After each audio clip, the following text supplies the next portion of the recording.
Bonsoir à tous et à toutes. Bonsoir, merci d'être venus si nombreux. Les organisateurs, l'ADAL et Attaque Savoie sont bien évidemment satisfaits de voir une salle remplie. Vous m'entendez comme ça? Oui. Il n'y a pas de problème. Nous aurons sans doute plusieurs fois l'occasion dans la soirée de la remercier, mais je voudrais exprimer au nom des organisateurs toute notre gratitude à Suzanne Georges d'être assise à côté de nous. Ça va. Voilà. Mais avant il y aura quelques interventions avant la prise de parole de Suzanne Georges, qui sera suivie ensuite d'un débat, et puis de signatures. Nous avons pensé, nous les organisateurs, au regard de la situation sociale du moment et des drames qui se sont déroulés ces jours passés, et nous avons pensé qu'il était utile que nous respections une minute de silence. On va donc vous demander effectivement de vous lever et de respecter cette minute de silence. Merci.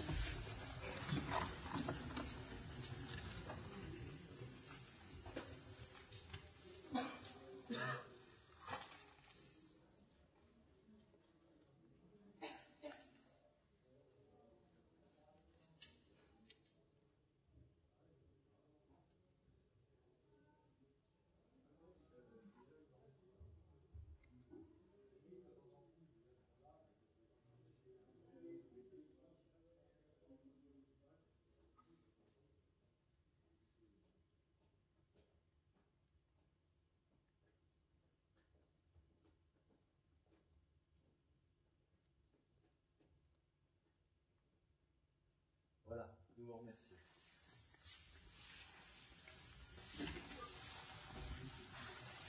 Voilà, donc comme je vous disais, je vais, avant l'intervention de Suzanne Georges, donc quelques prises de parole. En premier lieu, et je crois que le micro, voilà, et Albin Moselle veut dire un petit mot sur le rassemblement qui est prévu ce vendredi à Chambéry. Ensuite, prendra la présidente de l'ADAL, l'Association des Amis de la Librairie Jean-Jacques Rousseau, prendra la parole pour présenter l'association. Et puis, nos camarades d'Attaque, Philippe et Brigitte, qui, avec Albin, sont les trois porte-parole d'Attaque Savoie, s'exprimeront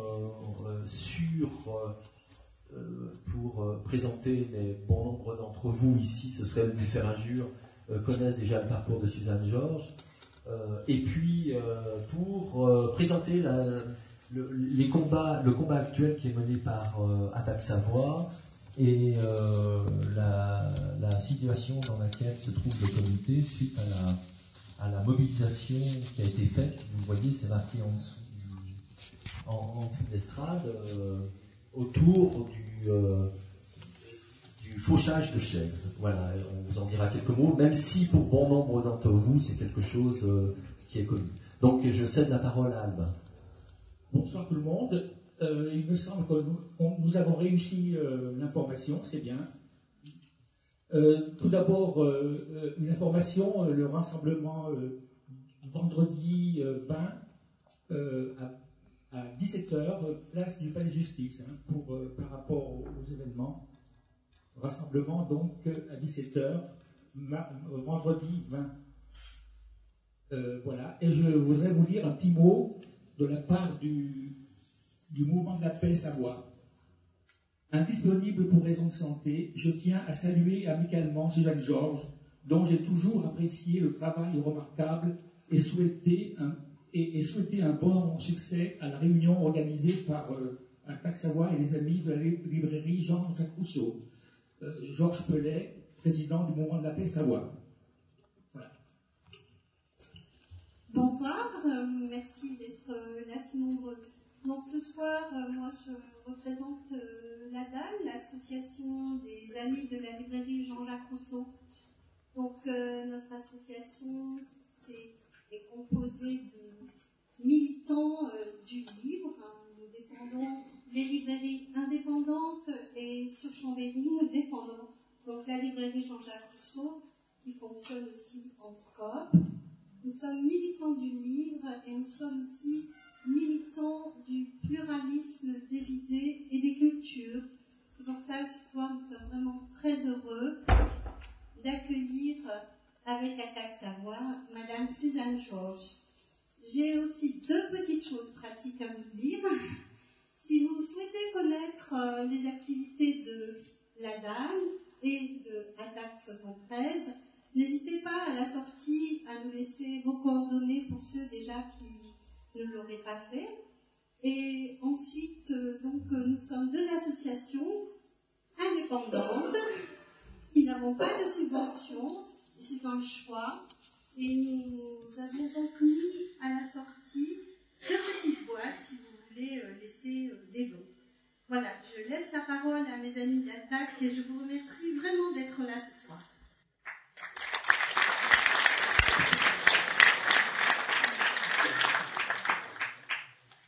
Bonsoir à tous.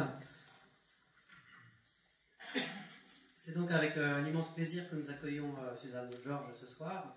Merci Suzanne de nous faire l'honneur d'être avec nous et d'avoir accepté l'invitation de la DAL et du comité Attaque Savoie pour présenter votre dernier ouvrage intitulé Les usurpateurs. Merci aussi à tous d'être venus aussi nombreux. Alors en guise d'introduction, je voudrais présenter rapidement votre parcours. Puis Brigitte, donc après Brigitte prendra la parole pour résumer le contexte local. Alors, Suzanne Georges, vous êtes née dans l'Ohio, aux USA, et vous vivez en France depuis très longtemps, et avez acquis la nationalité française. Vous êtes donc une immigrée. Voilà. Surtout, vous êtes membre du Transnational Institute depuis sa création, et vous êtes actuellement la présidente de son conseil. Vous avez été très active dans la coordination française contre l'accord multilatéral sur les investissements, l'AMI, un précurseur du TAFTA. L'AMI est mort en 1998, comme Dracula, de la lumière que vous avez contribué à projeter sur lui. Vous avez été présidente de l'Observatoire de la mondialisation. Et vous êtes membre fondatrice d'Attaque France, dont vous avez été vice-présidente, et dont vous êtes maintenant présidente d'honneur et membre du conseil scientifique. Vous avez participé à la création du collectif Roosevelt en 2002 et à la fondation du parti Nouvelle Donne en 2012. Vous avez écrit de nombreux ouvrages qui ont souvent eu un fort retentissement, comme le livre « Comment meurt l'autre moitié du monde » en 1976 pour sa version anglaise et en 1998 en français. On pourrait... 78, pardon. On pourrait aussi situer l'effet boomerang en 92, le rapport Lugano en 2000 et bien d'autres, jusqu'à votre dernier livre, Les usurpateurs, paru l'année dernière. Pour finir cette présentation, je voudrais citer un court passage de l'introduction de votre livre « Comment meurt l'autre moitié du monde ».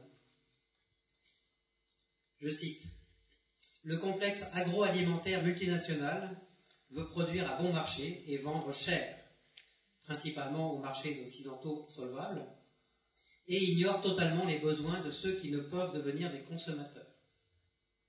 Ces compagnies sont actuellement présentes à titre officiel dans les structures même des Nations Unies. » Je ferme les guillemets. Suzanne, cela fait donc 40 ans que vous dénoncez les lobbies des transnationales et que vous luttez contre leurs pratiques délétères et antidémocratiques. Grâce à vos analyses, vous avez fortement contribué à la prise de conscience des effets dévastateurs de la mondialisation néolibérale et à la naissance et au développement du mouvement altermondialiste. Merci encore d'être parmi nous ce soir.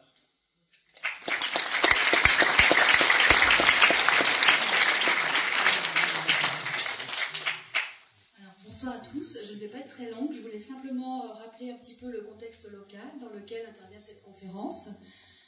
En 2015, Attaque Savoie a participé activement à la campagne nationale d'Attaque France des requins 2015 par des actions devant les agences de la BNP Paribas ainsi qu'à l'encontre de Total, deux multinationales prédatrices, l'une pour ses filières d'évasion fiscale dans les enfers fiscaux, l'autre par ses extractions polluantes de gaz de schiste en Algérie. Attaque Savoie a aussi mobilisé largement contre le TAFTA en co-animant le collectif Stop GMT 73 et en incitant à signer la pétition européenne contre ce projet néfaste. Les militants d'Attaque ont ensuite participé, avec 60 autres associations locales, et notamment la Mandragore, à l'organisation de l'éco-festive Alternativa à Chambéry, puis en organisant, avec les Amis de la Terre en Savoie, le CCFD Terre Solidaire, Survie, Roue Libre et des citoyens et citoyennes à l'accueil du tour en tandem d'Alternativa en Savoie. Depuis le début de l'automne, et pour faire suite à la dynamique associative initiée par Alternativa, Attaque Savoie a participé activement à la mise en place d'un collectif Coalition Climat 21 de Savoie et Haute-Savoie, qui doit être à l'initiative de plusieurs actions locales pour manifester l'engagement citoyen contre le dérèglement climatique pendant et après encore la COP21. J'en profite pour citer quelques actions. Donc, une marche pour le climat sous la forme d'une visite guidée alternative du centre-ville de Chambéry le samedi 28 novembre, prévue pour l'instant de 15h30 à 18h, au départ de la place de l'Hôtel de Ville et sous réserve, bien sûr, de l'accord de la préfecture que nous n'avons pas pour le moment, compte tenu des événements.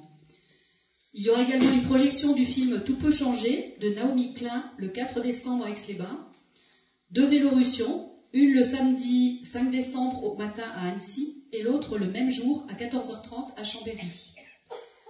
Nous appelons également à la manifestation à Paris le 12 décembre pour la clôture de la COP21, en espérant que les manifestations pourront avoir lieu. Nous devrions savoir rapidement si les attentats de vendredi auront des conséquences sur les manifestations prévues. Pour le moment, le ministère de l'Intérieur nous fait attendre jusqu'à vendredi prochain. Le public de ce soir aura sûrement des questions peut-être à poser sur ces événements et les liens qui peuvent être faits justement avec des usurpateurs dont vous venez, Suzanne, nous parler ce soir. Je dois aussi ajouter qu'Attaque Savoie et la DAL se sont inscrits dans la préparation du mois de l'économie sociale et solidaire en ce mois de novembre 2015 et dont la conférence de ce soir fait partie du programme. Enfin, je terminerai juste ce rapide descriptif de nos activités par la campagne Faucheurs de chaises. Pour ceux qui ne le savent pas, il s'agit d'une campagne nationale à laquelle vous êtes, Suzanne, largement associée en tant que receleuse d'un fauteuil. Donc il s'agit d'une campagne qui appelle à la réquisition citoyenne de chaises dans les agences de la BNP Paribas ou HSBC ou Crédit Agricole, qui sont les trois banques françaises qui ont le plus de filiales. Oui, voilà, il fallait en cibler quelques-unes. Pour alerter donc les citoyens sur l'évasion fiscale dont ces banques sont responsables et sur le fait que cet argent pourrait servir à financer, à créer et maintenir des emplois en France et à financer la transition énergétique dont notre pays et même toute la Terre ont un besoin urgent dans les mois et les années à venir pour prévenir le dérèglement climatique. À cet égard, donc, Attaque Savoie a réquisitionné, le 20 octobre dernier, 2 fauteuils dans une agence de la BNP de Chambéry. Et donc, Jean-Claude et Suzanne sont assis sur ces 2 fauteuils réquisitionnés ce soir. Voilà.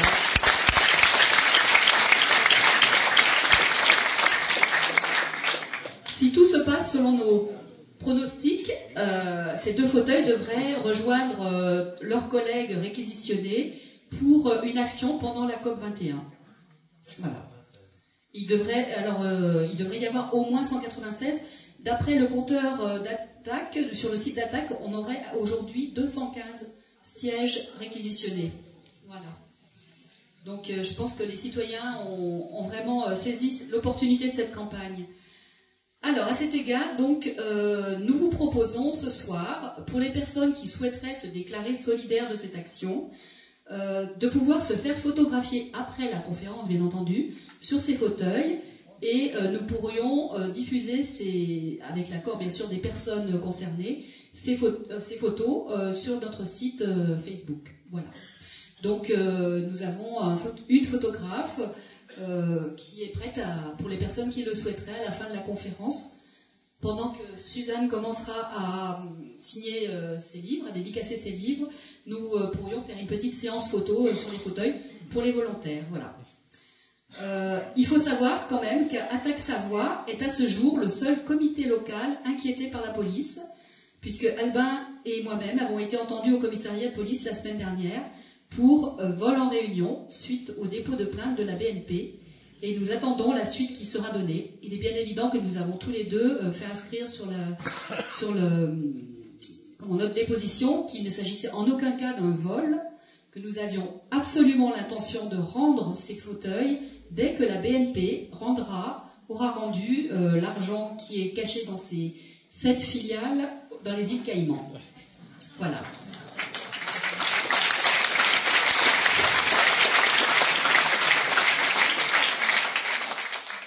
Eh bien, je vais vous laisser la parole. Merci et bonsoir.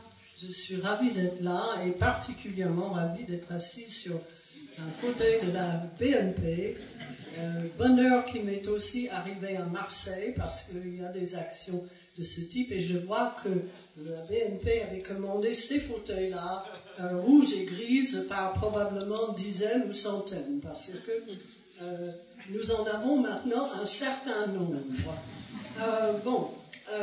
Merci de ces introductions chaleureuses et merci d'être aussi nombreux ici. Je ne vois pas bien, mais il n'y a personne qui soit debout. Non, parce qu'il y a quelques places libres. Alors, si jamais il y avait quelques personnes debout, il faudrait qu'ils puissent s'asseoir. Un aveu avant que je commence. Je suis enrhumée, je tousse. Si je tousse, dites-vous, je ne suis pas un article de la mort, vous ne dites rien, vous me laissez tousser et puis je vais reprendre. Ok? Voilà. Alors, nous sommes là pour parler du TAFTA, de parler de ce traité que je considère comme scélérat entre les États-Unis et l'Europe, qui est en négociation. Je voudrais dire juste avant que sur les événements, et je suis contente qu'on ait fait 1 minute de silence, je ne suis pas pour que l'on dise nous sommes en guerre, parce que d'une part, je ne donne pas à ces assassins le titre de soldats. On fait une guerre contre notre armée, des guérillas ou des gens qui ont un idéal. On ne fait pas ce cadeau-là à des assassins. Et d'autre part, j'espère que notre réponse en tant que pays va être, et en tant que citoyen, va être une réponse de solidarité et non pas une réponse de division et de blâme, ce qui serait vraiment satisfaire ce que veulent faire les gens de Daesh et tous les terroristes qui ne rêvent que de nous séparer. Alors, je ne dirais pas plus que cela, mais nous avons des raisons infinies pour aimer notre pays et pour la protéger. Et ça n'est pas très éloigné, le sujet de ce soir, parce que si on laisse passer le TAFTA, comme on l'appelle en France, ce sera aussi un coup porté à la France et à tout ce qu'elle a réalisé depuis des décennies, si ce n'est des siècles. Parce que c'est très très grave ce que l'on veut obtenir.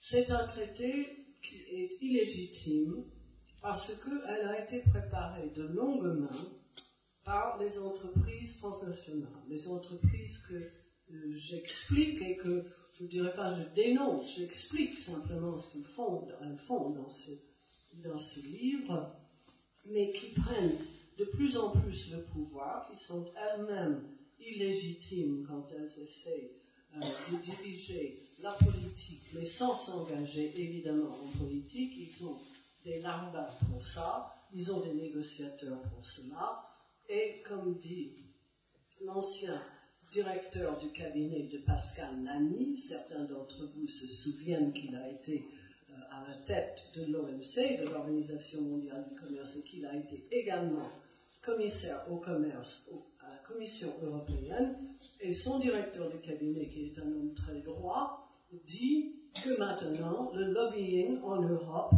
est une collusion systémique entre la Commission européenne et les très grandes entreprises. Vous n'avez pas besoin de dire cela, et je crois que c'est une description exacte de la situation. Ce que veulent les entreprises maintenant, les politiques les veulent aussi. Alors toute lutte contre le TAFTA, qui se dit aussi TTIP ou TTIP, dans d'autres pays d'Europe, est aussi une lutte pour préserver les valeurs pour lesquelles nous avons lutté pendant de si longues années, les uns et les autres. Bon, alors, qu'en est-il de ce traité? On dit que c'est un traité, son titre dit, c'est un traité de commerce et d'investissement transatlantique. Commerce, oui et non, parce que c'est vrai qu'on parlera un peu de commerce, mais c'est pas la peine de faire un traité aussi important et aussi pénétrant dans nos lois et us et coutumes pour faire baisser les tarifs de 1 ou 2%. Nous sommes déjà à des tarifs entre les deux continents d'environ 2-3% en moyenne, et c'est pas la peine de faire cette foire pour baisser à 1%. Sauf en un domaine qui est l'agriculture. Et là, j'ai vraiment l'impression que c'est égal à l'Europe de décimer l'agriculture européenne et d'aller pour le plus productiviste, le plus industrialisé des systèmes agricoles.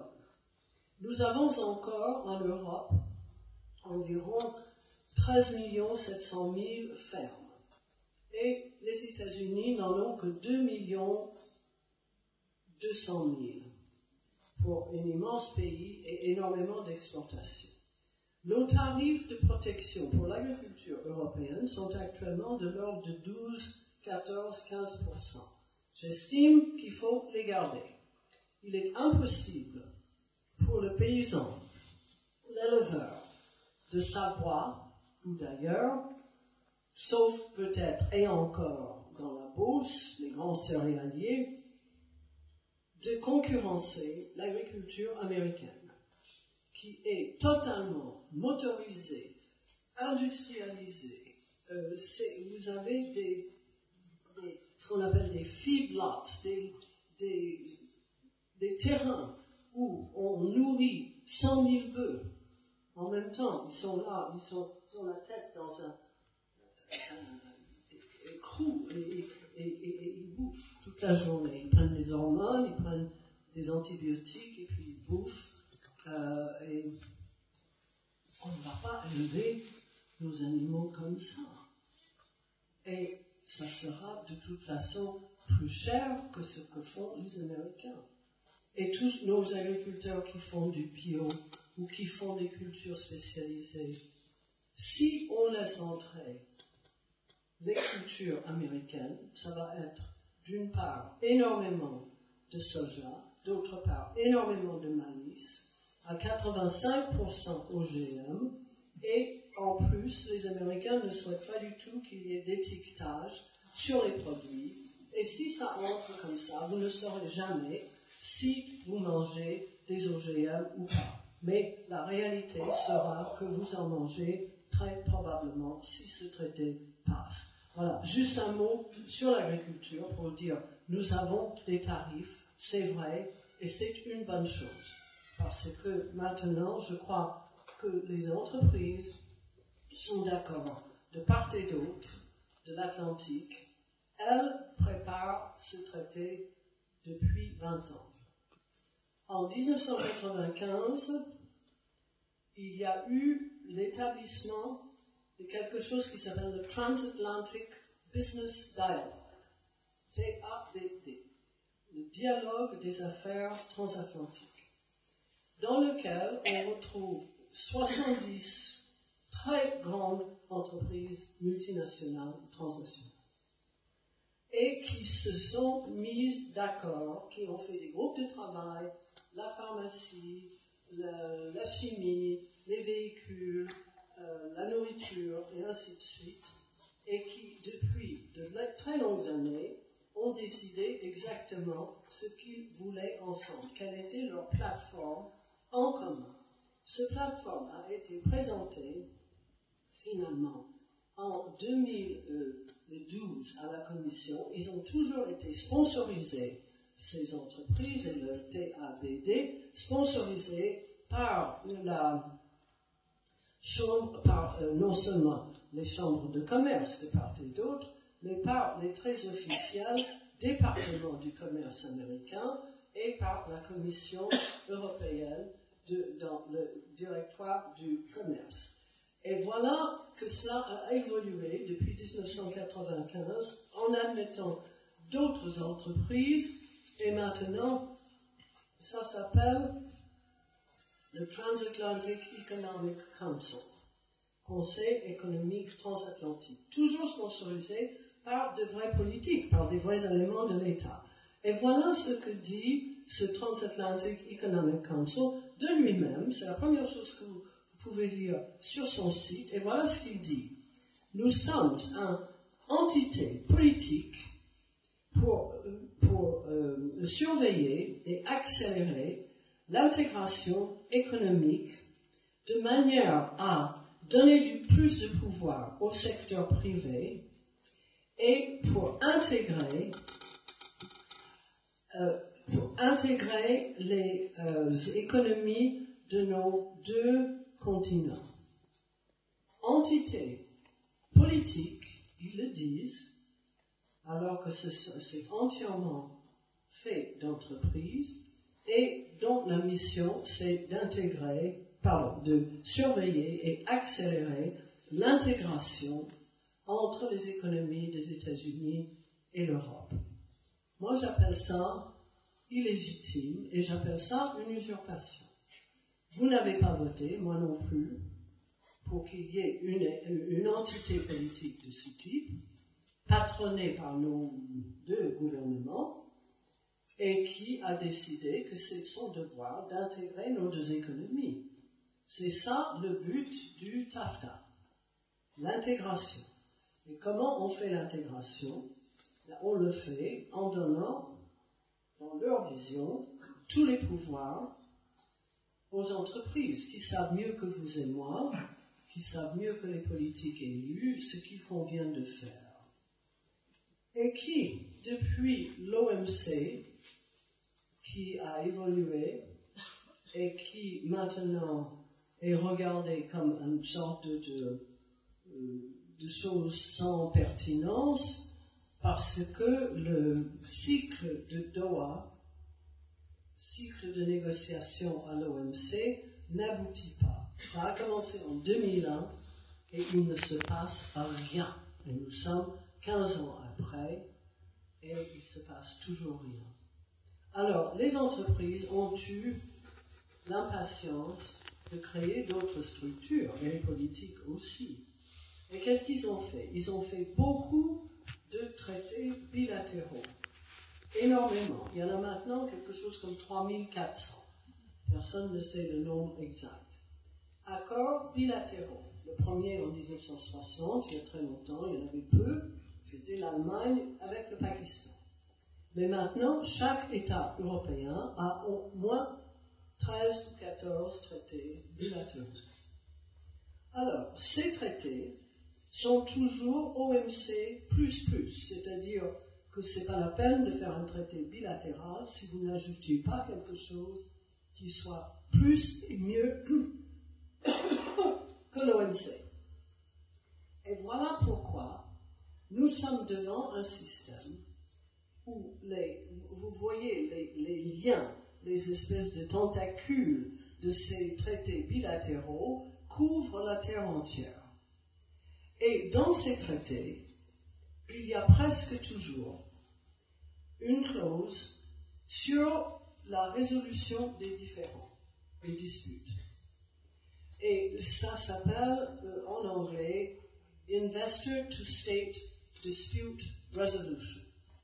La résolution des différends par l'investisseur à l'État. Ce qui veut dire que c'est l'investisseur qui a le droit, selon tous ces traités, de porter plainte contre un État qui aura eu l'idée de passer une loi ou une mesure quelconque qui entame les profits des entreprises ou qui déçoit ce qu'il appelle ses attentes légitimes. Dans le texte, c'est toujours des sujets, enfin des mots très larges.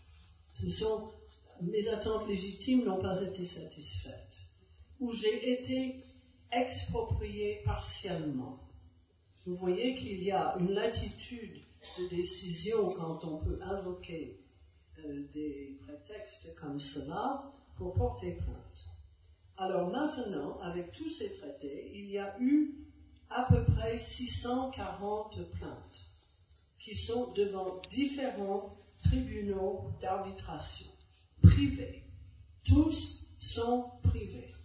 Les arbitres sont les avocats des grandes firmes, surtout américaines et britanniques, grandes firmes privées d'avocats internationales. Vous pouvez avoir 5000 avocats dans une seule compagnie, avec des branches partout. Ce sont des transnationales en elles-mêmes. Et alors, ces 640 cas, il y en a maintenant à peu près 320 et quelques qui ont été décidés. Ça peut être très long à décider.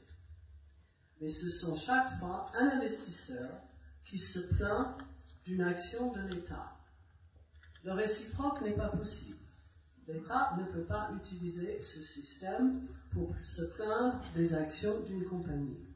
Et une fois la décision est prise par ces trois arbitres, c'est une décision finale et il n'y a pas de procédé d'appel. Alors, qui choisit les arbitres?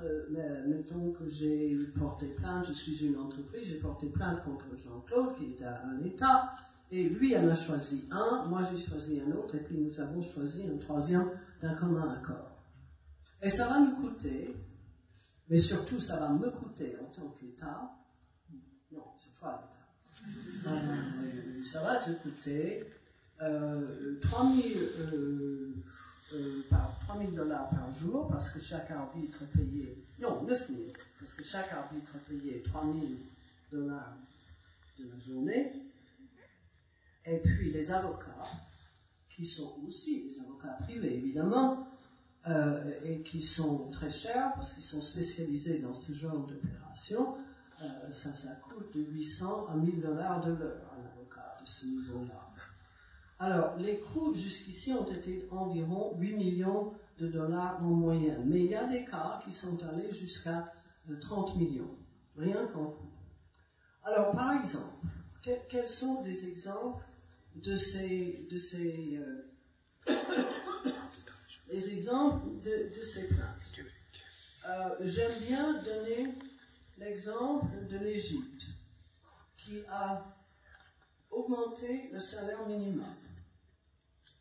Et en augmentant le salaire minimum, il a partiellement exproprié, selon Veolia,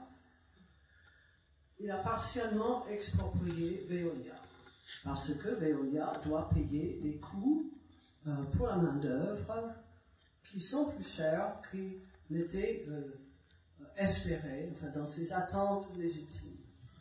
La stabilité n'a pas été maintenue, la constance n'a pas été maintenue, et Veolia porte plainte. Ce n'est pas décidé encore.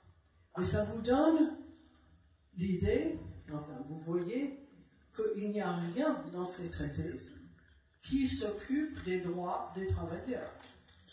Et nous savons que dans le TAFTA, et c'est une chose que j'ai apprise aujourd'hui parce que des camarades qui ont vu la commissaire européenne pour le commerce, Madame Malmström, une Suédoise, et son directeur de cabinet, et ils ont posé spécifiquement des questions sur les droits des travailleurs.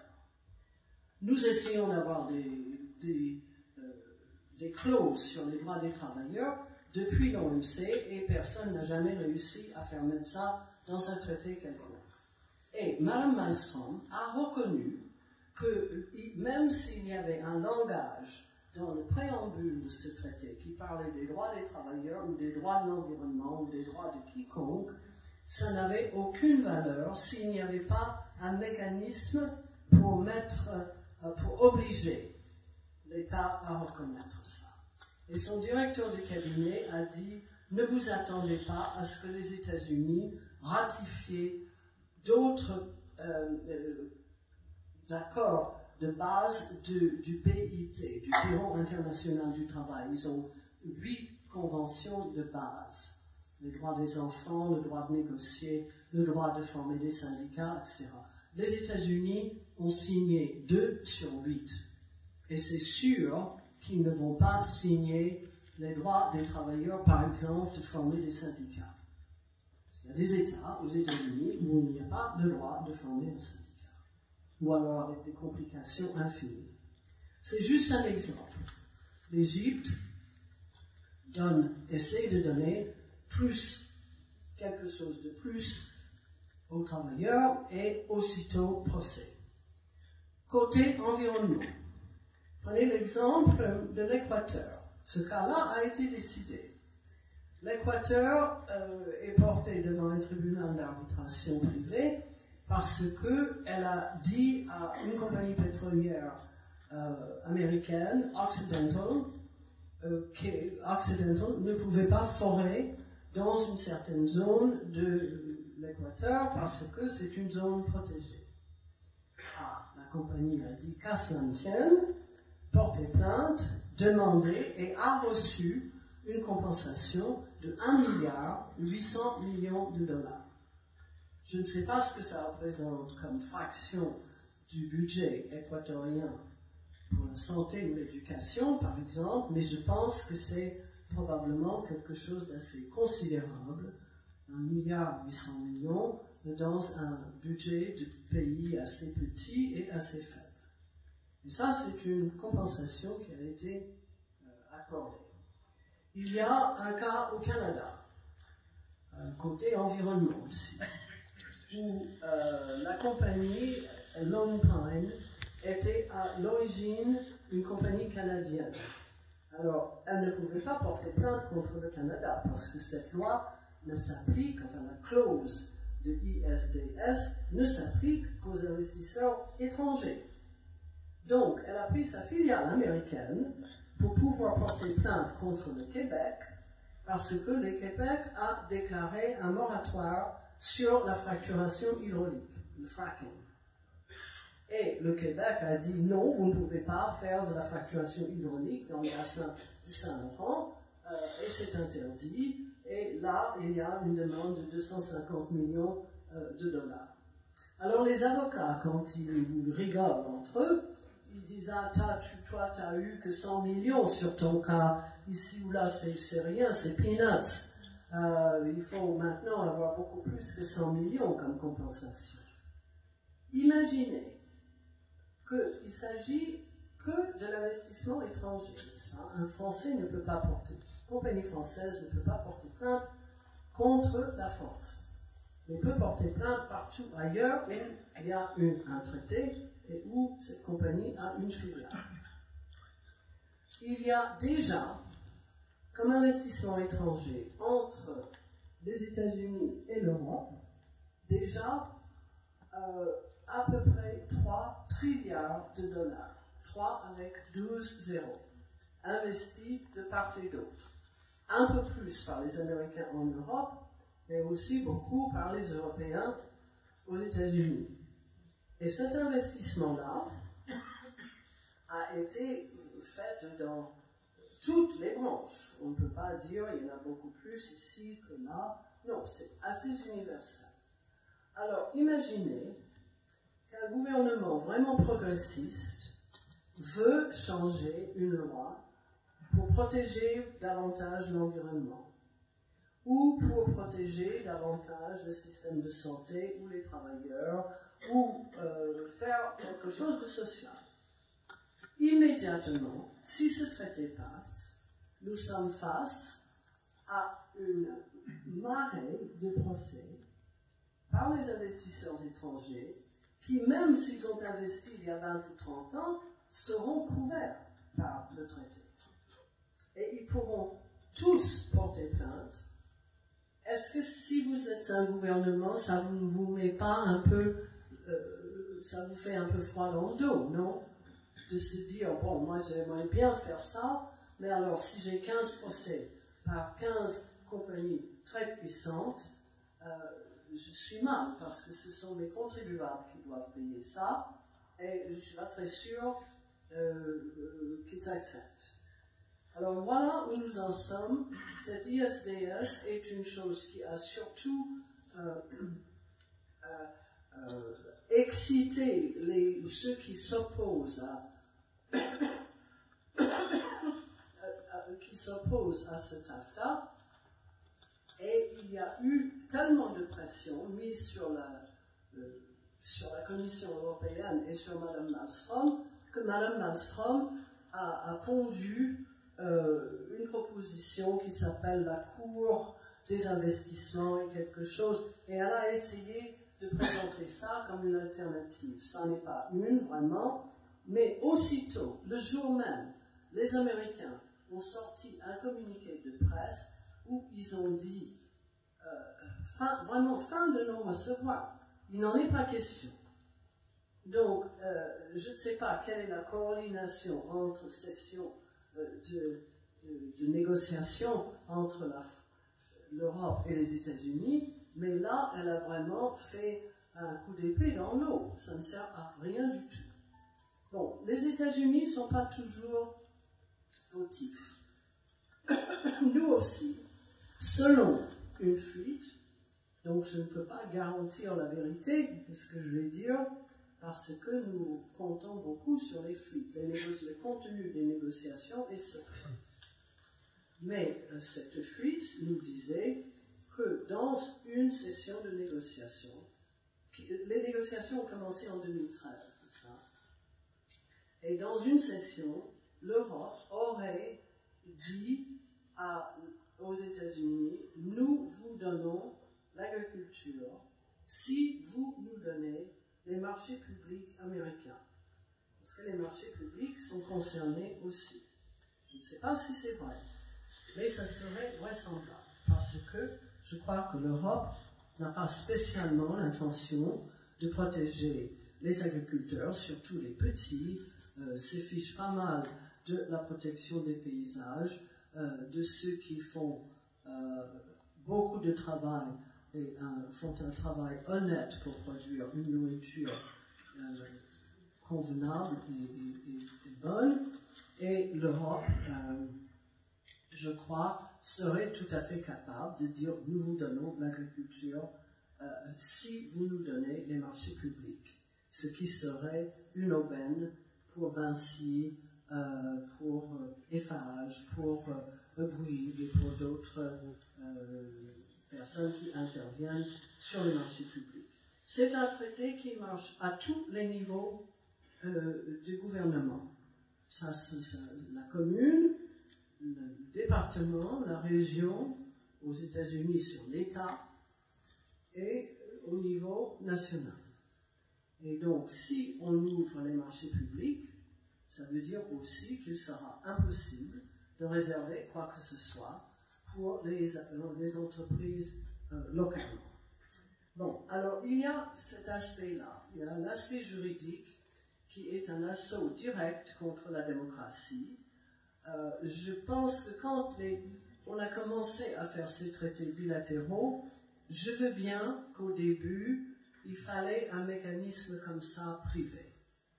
Parce que c'est vrai, je vous ai cité le premier traité de cette nature, Allemagne-Pakistan. C'est vrai qu'on pouvait dire les cours de Pakistan en 1960 en particulier sont particulièrement corrompus et on ne peut pas leur faire confiance et il faut un autre mécanisme. Ok. Mais maintenant, nous ne parlons pas ni du Pakistan, ni de la République démocratique du Congo. Nous parlons de deux pays où le judiciaire a été, depuis de longues années, mis sur pied par des pays démocratiques et où nous n'avons pas à entrer là-dedans et à dire il nous faut absolument un système privé. Mais ça, c'est l'idée des entreprises transnationales parce que elles ont tout à gagner. Et la preuve, c'est les statistiques sur les cas qui ont été décidés. Alors, c'est limité parce qu'il n'y a que 320 et quelques. Mais les statistiques que collectionne la CNUSED, l'Agence des Nations Unies sur le commerce et le développement, disent la chose suivante. Et jusqu'en la fin de 2013, les statistiques sont les suivantes. L'État a été exonéré 37 fois, c'est-à-dire l'État a gagné, si on veut. Il doit encore payer les coûts, mais a gagné. Sur les autres cas, il y en a qui ont été décidés directement pour la compagnie, en faveur de la compagnie. Et puis, il y en a les autres qui ont été décidés d'un commun accord, mais en dehors du tribunal. C'est-à-dire, l'État a dit à la compagnie X, bon, on va arriver à un arrangement, mais on ne va plus payer tous ces coûts parce que c'est ruineux. Et puis, il décide, et ça, nous n'avons aucune idée de quels sont les montants qui passent de la main à la main. Mais ça veut dire tout de même que dans 63% des cas, ce sont des compagnies qui sont accordées quelque chose. Et l'État doit payer les frais, c'est-à-dire que vous et moi, si ça arrive ici, nous devons payer les frais. Il y aura des attaques contre les services publics qui seront menées aussi à travers ce processus. Et ça sera quasi irréversible. Je vous donne l'exemple de la Slovénie, qui avait...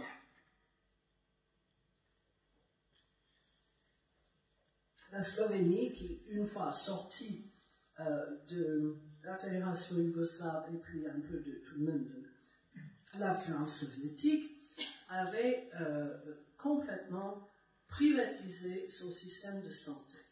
Vous avez un gouvernement tout d'un coup qui était libre, qui était de droite, qui se donnait à cœur joie pour démolir le système public de santé.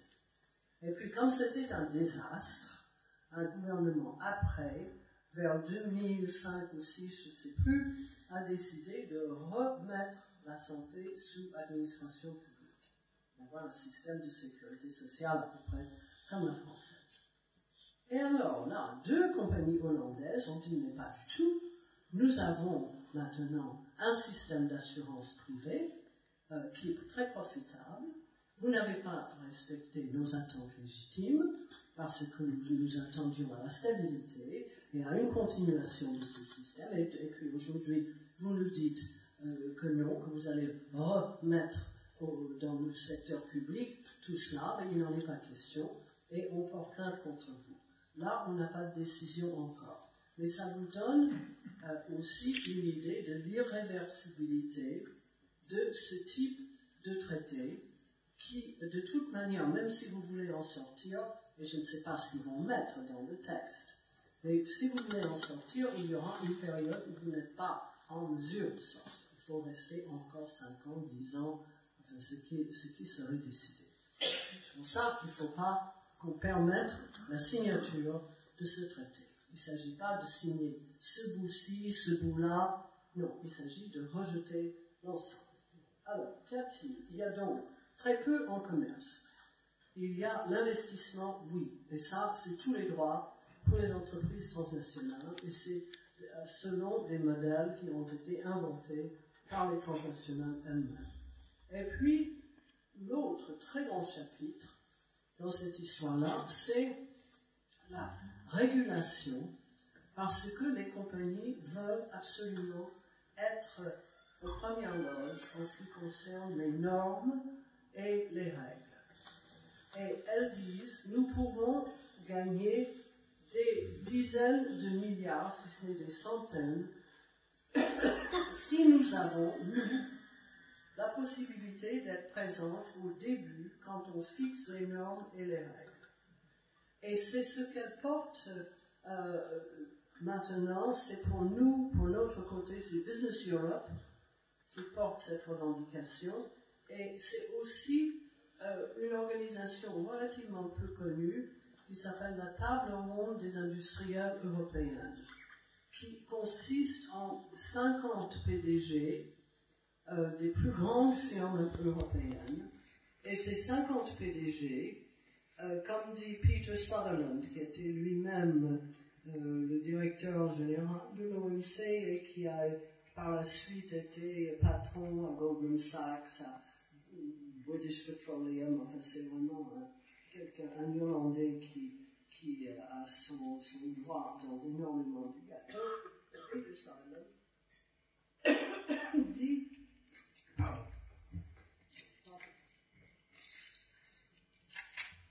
il dit, ça n'est pas un lobby. La table ronde des industriels, ce n'est pas un lobby, c'est un organisme où chacun des membres a, à ce site, a un accès politique au plus haut niveau. Et je crois que c'est vrai. C'est comme les visiteurs du soir de François Hollande. Ce sont des PDG qui ont effectivement accès, mais ce n'est pas un, c'est 50. Alors, qu'est-ce qu'elles veulent? Elles veulent faire les règles, elles veulent faire, au début, décider, et elles ont déjà décidé ce qu'elles veulent, et elles appellent ça, elles appellent toutes les normes et toutes les règles, des barrières derrière les frontières. On s'occupe, dans un traité de commerce, normalement, des barrières à la frontière. Ça s'appelle des tarifs. Mais là, il s'agit de barrières derrière les frontières. Et ça peut être défini comme vous voulez. Mais pour elles, ce sont des règles qui les empêchent de faire exactement ce qu'elles veulent. Et c'est, excusez-moi, mais vraiment, ça ne va pas du tout. Là, on va faire...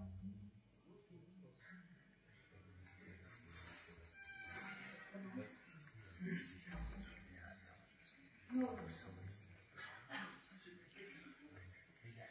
On a du sable là, ça.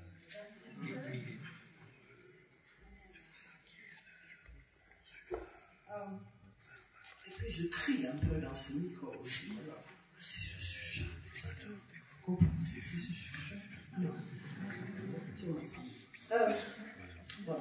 Alors, les règles ne sont pas pour ces entreprises des protections des citoyens, des protections de l'environnement, des protections de la santé, de la nourriture. Non, ce sont des coûts. Il faut comprendre que les attitudes sont complètement différentes. Il faut comprendre qu'en Europe, nous avons un système très différent du système américain. Parce que la charge de la preuve est différente. Alors, par exemple, il y a sur la liste des produits chimiques en usage aux États-Unis, il y a 83 000 produits chimiques sur les listes sur la base de données. Pendant ce temps-là, vous pensez qu'ils ont interdit combien de produits chimiques? Sur 83 000? 5. Vous avez raison. 5. En Europe, on a interdit 1200 produits. Et nous avons l'usage de faire appel au principe de précaution.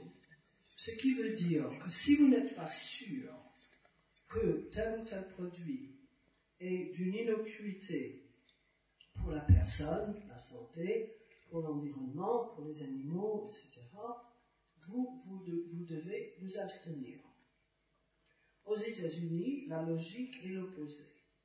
Vous faites mettre sur le marché, et puis s'il y a des litiges après, s'il y a des plaintes, vous pouvez faire enlever du marché, mais après de très longues procédures. Alors, par exemple, là, c'est pas Volkswagen, vous connaissez tous l'histoire de Volkswagen, mais aux États-Unis, il y a eu 2 millions de voitures de la General Motors qui ont été rappelées en 2013-2014. Peut-être que ça continue. Parce que l'allumage s'arrête alors qu'on conduit. Tout d'un coup, on n'a plus de moteur, on n'a plus de frein, on n'a plus de direction, on n'a plus rien. Parce que ça a tout s'éteint. Et il y a eu des morts. On a prouvé, dans au moins 13 cas, des morts. Mais l'agence de régulation des États-Unis a dit oui, on a eu des plaintes, mais ça ne nous paraissait pas probant. Vous ne pouvez pas prouver que c'était ça qui avait fait que l'accident a eu lieu, etc. C'est la New York Times qui a exposé tout ça et qui a obligé la compagnie à rappeler ses voitures, parce que sinon, on continuait comme ça. Comme Volkswagen aurait continué à exporter ses voitures polluantes. Ça va dans les deux sens, hein, c'est pas pour l'un ou pour l'autre. Mais la différence, c'est que quand il y a quelqu'un qui veut mettre un processus ou un produit sur le marché, au moins en Europe, il doit prouver l'innocuité, et sinon, ça n'est pas accepté. Aux États-Unis, ça n'est pas le système. Alors, les Américains nous disent, vous êtes complètement anti-scientifique en ce qui concerne les OGM. Nous, chez nous, on mange des OGM, et d'ailleurs 80% de tout ce qui est maïs et soja, c'est-à-dire pratiquement tous les plats préparés, il y en a beaucoup de préparés aux États-Unis, ils sont pleins d'OGM. Ils nous disent, vous n'avez pas prouvé à 100% que ça peut être nocif pour la santé. C'est vrai, parce que c'est très difficile de prouver que quelque chose est directement responsable de telle ou telle maladie. Il a fallu des années pour faire ça avec le tabac. Des années. Et les lobbies ont pu retarder toute législation pendant des décennies. Et on ne peut pas prouver que tel cancer ou telle maladie est causée par des OGM, et ainsi de suite, avec d'autres éléments qu'on met sur le marché. Donc, nous sommes face à des régulateurs et des entreprises américaines, et d'ailleurs, les nôtres sont d'accord. Hein, je ne fais pas une différence entre les entreprises transnationales européennes et américaines. Elles sont d'accord, elles ont déjà préparé leur réponse commune. Mais nous avons tout de même des gouvernements qui opèrent selon des règles différentes et des citoyennes qui veulent, en Europe en particulier, qu'on continue comme ça. Alors bon, je suis un peu longue, il y a encore pas mal de choses à dire, mais ce que je veux mettre en lumière, c'est que nous sommes devant un quasi-coup d'État. Si ce traité passe, nous allons avoir non seulement une attaque sur le judiciaire, non seulement sur la législative, parce que les entreprises veulent reprendre tout le processus de régulation, de fixation des normes, qu'ils appellent le Regulatory Cooperation, coopération régulatoire, et qui serait présente au début. Et puis nous avons aussi une attaque contre l'exécutif qui, comme je l'ai expliqué, aurait la crainte d'avoir énormément de procès et de devoir s'abstenir de toute nouvelle loi qui pourrait améliorer la vie des citoyens, mais serait coûteux du point de vue des procès que cet État pourrait perdre. Alors, je trouve qu'on n'a rien nous n'avons rien à gagner dans cet accord. Les entreprises ont tout à gagner. Elles pourraient, c'est vrai, faire plus de profit, mais nous avons des gouvernements qui ont signé un mandat. Ce mandat a été préparé par un groupe de travail de haut niveau entre guillemets. J'ai essayé de savoir qui était dans ce groupe. J'ai écrit à la commission et j'ai reçu une réponse très polie qui disait qu'il n'y avait pas de liste des personnes qui étaient dans ce groupe de travail de haut niveau. Mais c'est eux qui ont préparé le mandat et ensuite tous les gouvernements de l'Europe l'ont signé en disant oui, nous engageons des négociations avec les États-Unis sur ces bases qui sont énumérées dans le mandat. Aucun débat avec le public. Nous n'avons jamais eu l'occasion d'en débattre. Et je voudrais vous poser une question. Avant de venir ce soir, est-ce qu'il y a des personnes qui n'avaient pas entendu parler de ce traité, de cet accord? Qui n'a pas entendu parler avant ce soir du TAFTA? Il ne faut pas avoir honte. Hein? Attaque a bien fait son travail. Attaque a bien fait son travail. Alors ça, c'est bravo. Bravo. Ah d'accord, ok. Mais c'est très bien parce qu'il y a 1 an ou 18 mois, il y aurait eu le tiers ou la moitié de la salle. Et maintenant, l'information circule. Mais circule un peu de façon artisanale. Comme il faut bien dire que cette conférence ce soir, c'est de l'artisanat. Je suis enchanté d'être là, je suis enchanté qu'il y ait autant de monde, mais c'est artisanal.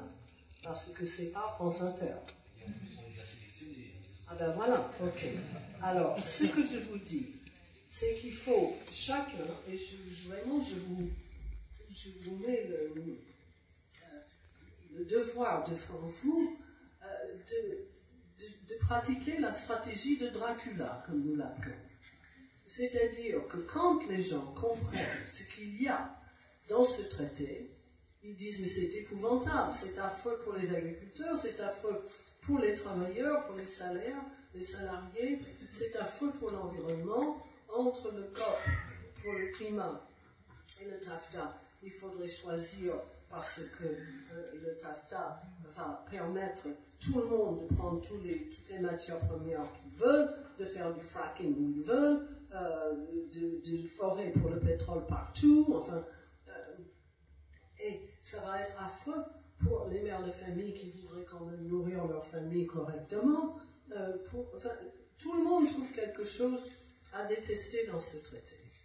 Alors, si vous avez retenu quelque chose ce soir, j'espère et je pense que c'est le cas pour chacun, je vous demande de le dire autour de vous, de le dire à ceux qui ne le savent pas. Parce que c'est ça, c'est Dracula, exposer le vampire à la lumière, et le vampire ne peut pas vivre. Et si on veut tuer ce traité, et c'est mon désir, et c'est pour ça que je suis là, il faut le faire avant la signature. Parce qu'une fois signé, nous ne savons même pas si c'est une ratification unique du Parlement européen, parce qu'il s'agit d'un traité de commerce et que la Commission a l'exclusivité, la compétence exclusive pour le commerce, ou si nous aurions même une chance dans chaque pays de ratifier ou pas. Nous savons que nous ne pouvons pas compter sur une campagne en France contre la ratification de ce traité. C'est maintenant qu'il faut agir et il faut empêcher que ce soit signé. Nous l'avons retardé. Nous avons maintenant beaucoup plus de gens qui sont informés, mais vous devez prendre sur vous de faire la pub, de dire ce qu'il y a dedans.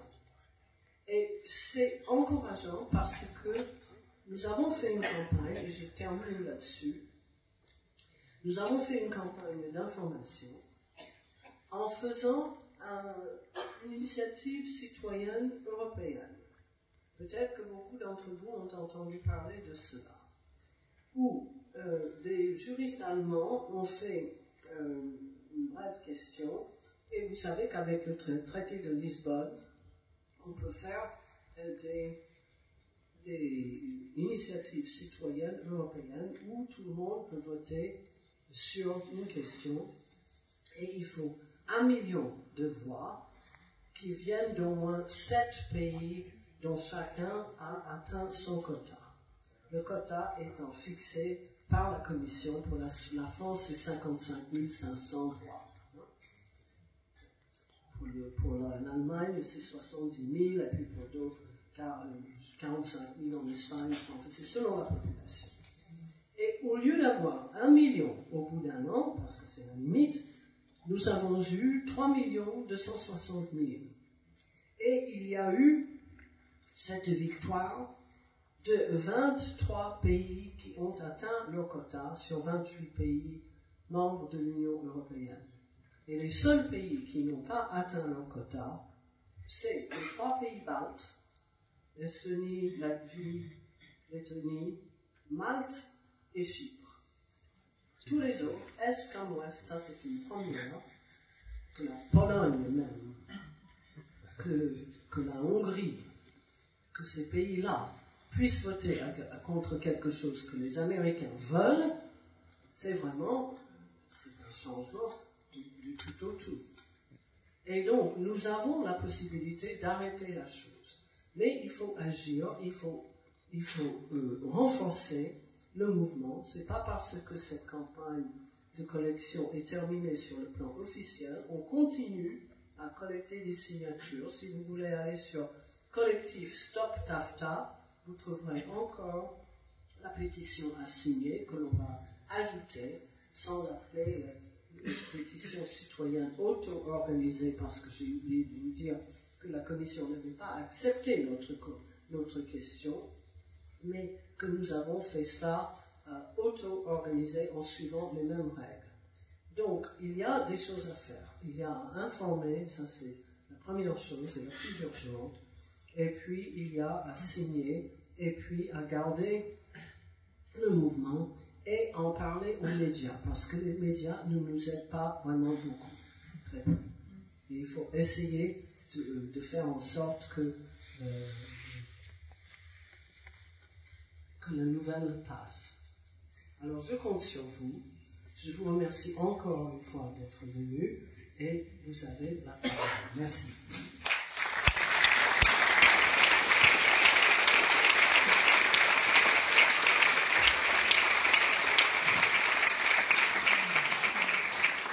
Bien, il y a 2 micros qui vont circuler, un pour l'étage, Albin va monter. Je vais monter. Oui, et puis quelqu'un va le prendre pour la salle. Merci Suzanne pour ce réquisitoire implacable à l'égard de ce TAFTA. Peut-être que certains souhaiteront ouvrir un petit peu le débat sur la problématique particulière que vous développez dans les usurpateurs, effectivement, que vous n'avez fait qu'effleurer à un certain moment en évoquant les lobbies, mais on pourra y venir, effectivement, les questions sont ouvertes. Alors, on va peut-être prendre deux, trois questions, une série de questions. Oui, pardon, je vais commencer par une petite remarque que je voulais faire à Suzanne par rapport au livre de l'horreur économique de Vial. À la fin, vous mettez dans votre préface, vous dites, lisez plutôt Vial, c'est éclairant et salubre. Cette horreur européenne est de nature à provoquer d'abord l'incrédulité, ensuite la colère, et enfin, espérons-le ardemment, l'action. Ce n'est jamais trop tard, mais ne perdons plus de temps, l'Europe vaut infiniment mieux que ceux qui l'ont usurpée. Et je voulais vous dire, relevez ceci parce que je me souviens. Voilà. C'est debout. C'est pas mal. Oui, mais c'est vous qui l'avez préfacé. C'est la préface, elle est debout. Oui, voilà. Et puis, d'abord, est-ce que vous dites, par l'information et la mobilisation, les choses peuvent changer. Donc, il faut croire. Voilà. Les choses peuvent toujours changer. Et je pense que quand on dit ils sont tous pareils, c'est pas la peine de voter, c'est pas la peine de faire quoi que ce soit, je trouve que c'est la seule chose dont on est certaine, c'est qu'on va contribuer à la faillite et que on ne connaît pas l'avenir.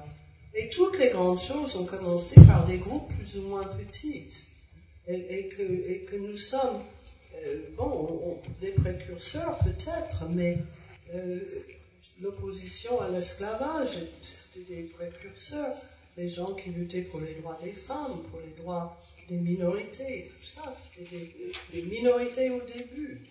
Ce sont des minorités qui pensent et puis qui ensuite font que le sujet ne peut plus passer parce qu'il y a un tel accord entre les citoyens que nous ne voulons pas être gouvernés par transnationales interposées, que ça devient absolument impossible et que les politiques sont obligés de se plier à cette vérité. Et c'est pour ça que, bon, moi je comprends qu'on soit dégoûté, qu'on soit découragé, c'est humain, bien sûr, moi aussi. Mais que l'on dise c'est pas la peine, ça non, je ne comprends pas, parce que ça c'est vraiment aider l'ennemi. C'est tout de suite vous êtes du côté de l'ennemi. On commence par, oui, il y a plusieurs personnes qui veulent s'exprimer en haut. Allez-y, prenez la parole. Oui, bonsoir, bravo Suzanne Georges. Je voudrais juste poser un tout petit point, disons, de vocabulaire. La représentante d'Attaque a employé très justement le terme d'enfer fiscal. Et est-ce qu'entre nous, nous pourrions reprendre ce terme, et non pas de paradis, parce que c'est juste un enfer. Pour nous, ce sont des enfers, c'est un paradis pour Madame Bettencourt et pour le PDG de Total. Mais parlons bien aujourd'hui d'enfer fiscal, puisque rappelons-nous que dans les années 80, où nous étions quand même 2,3 fois moins riches que maintenant, on se payait quand même des services publics à la hauteur et on avait les moyens de le faire. Et donc, pour ça, entre deux, il y a eu le raz-de-marée de l'évasion fiscale. Donc, continuons à employer les termes justes et peut-être que le parrainage si fort et si courageux de Suzanne Georges pourrait nous aider à populariser ce terme qui commence à s'employer. Voilà. Et c'est comme ça que le terme d'enfer fiscal et non pas de paradis fiscal, que nos médias nous répètent tout le temps, alors que globalement, on est bien dans je dirais, dans l'ouverture d'un enfer, puisque il n'y a pas si longtemps que ça, on avait encore les moyens de se payer des services publics quand les grands payaient des impôts. Ça, je réponds en 2 mots. Le paradis fiscal, qui s'appelle tax haven en anglais, un haven, c'est comme un havre. Havre de grâce, n'est-ce pas? C'est pas heaven, mais je suis sûr que les Italiens, les Portugais, les Espagnols et les Français ont compris qu'il s'agissait d'un tax heaven, le ciel, le paradis. Alors ils appellent ça les paradis fiscaux, ce qui n'est pas trop loin. Je veux bien appeler ça les enfers fiscaux. Mais tax haven, c'est le havre où l'argent peut aller trouver son repos et trouver un endroit où ancrer son bateau et que rien ne peut plus le toucher. Voilà, c'est ça l'origine de ce terme. Une autre question également là-haut. Soyez court, s'il vous plaît. Ben, je ne sais pas faire court, alors je peux peut-être passer à qui saurait faire court. Suzanne, oui, on s'était vu à l'anti-G8 à Annemasse.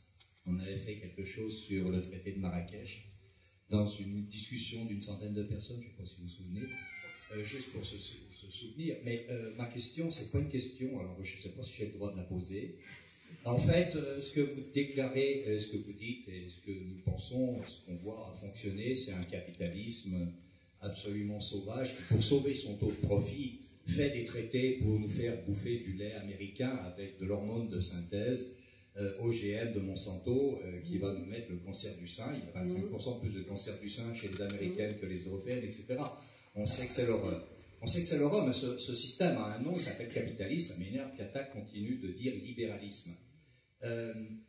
Pour être, comment dire, je ne sais pas, pour y contribuer, je voudrais bien votre avis sur cette proposition que ma toute petite association qui animait déjà ce débat propose. Pourquoi n'irions-nous pas vers des régies publiques de production d'électricité, de chauffage, de gaz, locaux? Pourquoi n'irions-nous pas vers une réappropriation du foncier agricole dans la périphérie de tous nos villages et de toutes nos villes, en se battant comme un Monsanto, qui a stocké pendant 20 ou 30 ans de la terre agricole et aujourd'hui fait une cantine bio 100% pour 2 €, ou faire comme un Montdidier en France, où 4 éoliennes rapportent 500 000 € net de bénéfices dans les caisses de la commune au moment où, comme vous savez, les dotations sont ratiboisées. Pourquoi ne nous batterions-nous pas excusez, hein, c'est une question à la con, pour une réappropriation de chaque mètre carré en train d'être détruit autour de Chambéry, dans la Savoie avec le Lyon-Turin, les pollutions qui commencent au lac d'Aiguebelette, etc., pour sauver ce qui peut être sauvé, mais là où nous sommes, ce qui serait peut-être la meilleure manière de mettre à la raison ce capitalisme en développant des biens communs, d'abord tout mètre carré agricole périphérique à Chambéry, toute énergie produite en régie publique, en service public, comme il existe dans quelques communes, il y en a 300 en France seulement, contre le monopole d'EDF, en ne passant pas toujours par ce sacro-saint État et cette notion de citoyenneté, où le citoyen, c'est la classe moyenne cultivée, mais plutôt en passant par l'idée d'une démocratie directe locale. L'habitant prend en main sa sauvegarde alimentaire et énergétique. Monsieur, je vous réponds par un mot, néolibéralisme et la victoire du néolibéralisme. J'ai publié un bouquin là-dessus, j'étais très content de le voir dehors, parce que c'est rare qu'on le voit maintenant, ça s'appelle La pensée enchaînée, et c'est un livre d'histoire contemporaine où je décris exactement comment on a mis le système de privatisation de tout en place aux États-Unis, et pourquoi cette idéologie a infecté la terre entière. Alors, c'est un travail de longue haleine, il aura fallu une trentaine, si ce n'est une cinquantaine d'années, et puis ça a été assez cher, mais ça a été payé par des grandes fortunes en fondation aux États-Unis. Et on ne fait pas cela parce que cette idéologie a pénétré totalement le public. Et si vous avez moins de 40 ans dans cette salle, vous n'avez jamais vécu sous un autre régime. Vous ne savez pas que c'est possible d'avoir des régimes publics dans un pays comme la France. C'est là ma réponse. Pourquoi on ne fait pas? Parce qu'on n'a pas défendu nos idées, parce qu'on ne savait pas qu'il fallait le faire, ou parce qu'on n'en était pas capable, parce qu'on ne voyait pas ce que faisaient les autres, mais les autres ont gagné. Si vous connaissez le philosophe italien Antonio Gramsci, disait qu'il faut établir l'hégémonie culturelle. Et pour établir l'hégémonie culturelle, il faut faire la longue marche à travers les institutions et changer les idées des gens. Parce que les idées, ça fait des actes. Les idées ont des conséquences. Et c'est ce que les néolibéraux ont fait. Ils ont acheté des chercheurs, ils ont payé des gens très chers pour défendre ces idées à travers toutes les institutions. Et puis c'est venu infecter la terre entière. Et c'est ça la réponse à votre question. Bien, on va prendre en bas. Il y a une personne au fond là-bas qui avait déjà levé la main. Encore une. Ah oui, alors dans ce cas-là, encore une à l'étage. Pour aller dans le sens de ce que vous disiez à l'instant, Suzanne, effectivement, vous l'évoquez dans votre bouquin, mais c'est le matraquage de la novlangue, où les mots sont travestis, déformés, triturés par le capital pour nous faire avaler, effectivement. Mais ce sont aussi des procédés. Enfin, si le postulat, c'est le marché, c'est toujours mieux que tout le monde, parce que le marché a toutes les informations. Vous ne les avez pas, moi je ne les ai pas. Mais le marché, il sait tout. Et il s'autorégule parce qu'il a toutes les informations. Si vous avez ça qui est enseigné du primaire d'une certaine façon jusqu'à l'université, et comme c'est le cas maintenant, enfin, il y a des dissidents, heureusement, bien sûr. Mais si vous n'entendez pas la doctrine attaque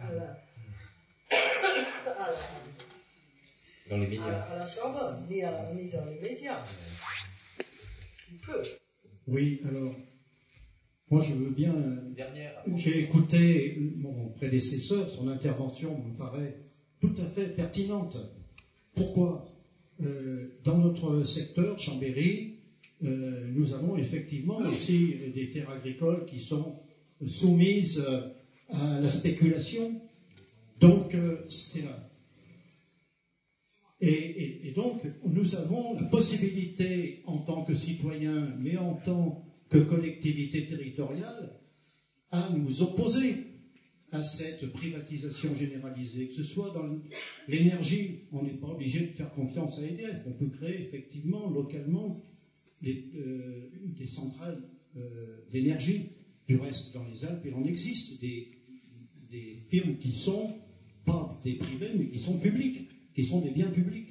Donc je pense que là, on doit se battre aussi, mètre carré par mètre carré, pour que tous les territoires qui sont encore naturels et cultivables le restent dans notre bassin chambérien, parce que nous savons bien que c'est là que l'avenir va se jouer. Soit nous aurons une autonomie alimentaire et énergétique par nous-mêmes, soit nous dépendrons des firmes multinationales, et voilà, comme ça, on se fait noyer. Donc je crois que le citoyen, mais aussi les collectivités territoriales, c'est-à-dire que les collectivités territoriales doivent pouvoir s'engager directement lorsqu'elles se demandent à être élues, et bien que ces personnes, que ces équipes qui demandent le pouvoir, que ce soit à la région par exemple actuellement, qu'elles s'engagent déjà à dire qu'elles n'acceptera pas un traité dans le cadre du TAFTA.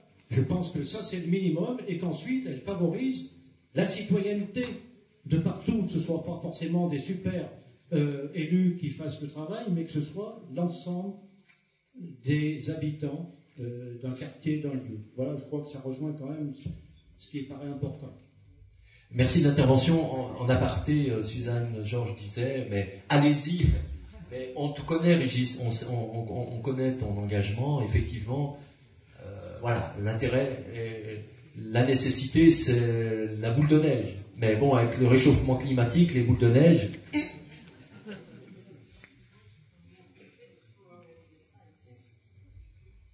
Bonsoir, Madame Georges. Je vous souhaite une longue vie, parce qu'avec tout ce que vous avez à faire, je pense que cette vie, ce n'était pas suffisant. Alors, je peux vous... J'ai 81 ans, alors ça va plus durer des éternités. Hein. Alors, c'est une petite boutade pour chauffer un petit peu toute la salle. Moi, je vais vous parler de l'alimentaire. Parce que la dérégularisation, c'est l'alimentaire. Quand on voit, comme vous avez expliqué, des élevages de vaches, de bœufs à millions, quand je vois des tourniquets à vaches, quand on sait que dans le Nord, à Amiens, la fameuse ferme des 1000 vaches, où on est en train de torturer, moi j'ai dit c'est la torture, les animaux sont torturés, ils sont martyrisés par certains, pour soi-disant le bien des autres.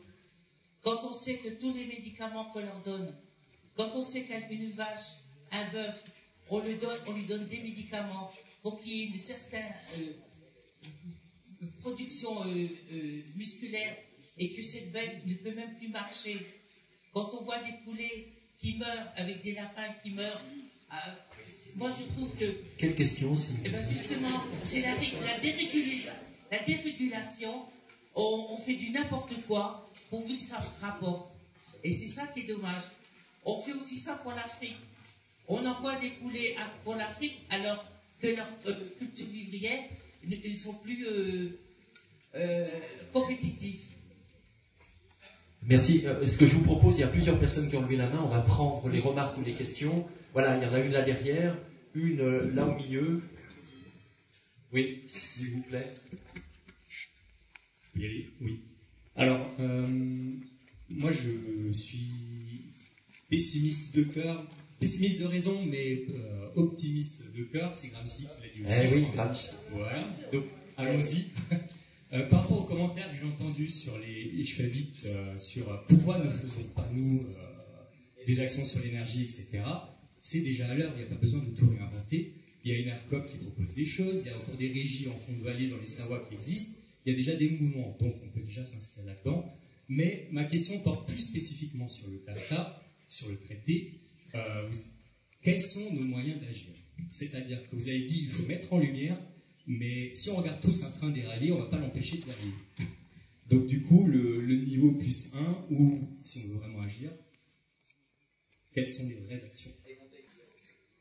Oui, bonsoir, Daniel Ibanez. J'aurais voulu que vous précisiez un petit peu les responsabilités par rapport au TAFTA, puisque vous incitez les gens à voter, et il y a des responsables, il n'y a pas de système sans acteurs, il y a donc des personnes, et je pense qu'il est nécessaire de nommer des acteurs. J'avais entendu dire que M. Hollande, lors d'une rencontre avec M. Obama, l'avait incité à accélérer la négociation du TAFTA. Donc je pense qu'il est nécessaire absolument de nommer les responsables et les acteurs même de ces négociations et qui encouragent ces négociations, de manière à ce que l'on sache à peu près où se diriger. La deuxième remarque, qui est plutôt qu'une seule remarque, c'est qu'il y a en France des instituts pour les privatisations, notamment l'Institut de la gestion déléguée, qui regroupe des grands services de l'État, des hauts fonctionnaires, qui regroupe l'ensemble du BTP et de la finance mondiale, qui regroupe des élus, qui regroupe des gens qui versent les subventions aux gens qui sont avec eux-mêmes dans ce même institut de la gestion déléguée. Et je voudrais savoir ce que vous pensez de la gestion de ces conflits d'intérêts. Merci. De ces conflits la gestion déléguée. Vous ne connaissiez pas le... Oui, mais c'est effectivement un lobby patronal et peut-être que tu pourras en dire davantage parce que Suzanne me disait à l'instant, effectivement, elle ne connaissait pas ce lobby-là. Alors, très rapidement, l'Institut de la gestion déléguée est une fondation d'entreprise qui est dirigée par M. Hubert Duménil, président, dans lequel on retrouve des députés, dans lequel on retrouve des sénateurs, dans lequel on retrouve Batignolles, Vinci, Eiffage, Bouygues, HSBC, l'ensemble de ces grands groupes, et dans lequel on retrouve également la mission d'appui au partenariat public-privé, dans lequel on retrouve également des délégués mis en place par le ministère de l'Intérieur, et puisqu'on est à Chambéry, et que tout le monde doit le savoir, M. Éric Jalon, ancien préfet de la Savoie, était lui-même au conseil d'administration de l'Institut de la gestion déléguée sous la présidence de M. Hubert Duménil, et c'est pour ça qu'il a été nommé préfet coordinateur du Lyon-Turin à Chambéry. Et donc ainsi la boucle est bouclée, puisque M. Duménil d'ailleurs paye des marchés à Spi Batignolles qui siège avec lui à l'Institut de la gestion déléguée, mais je me ferai un grand plaisir de vous offrir mon livre qui décrit toutes ces raisons.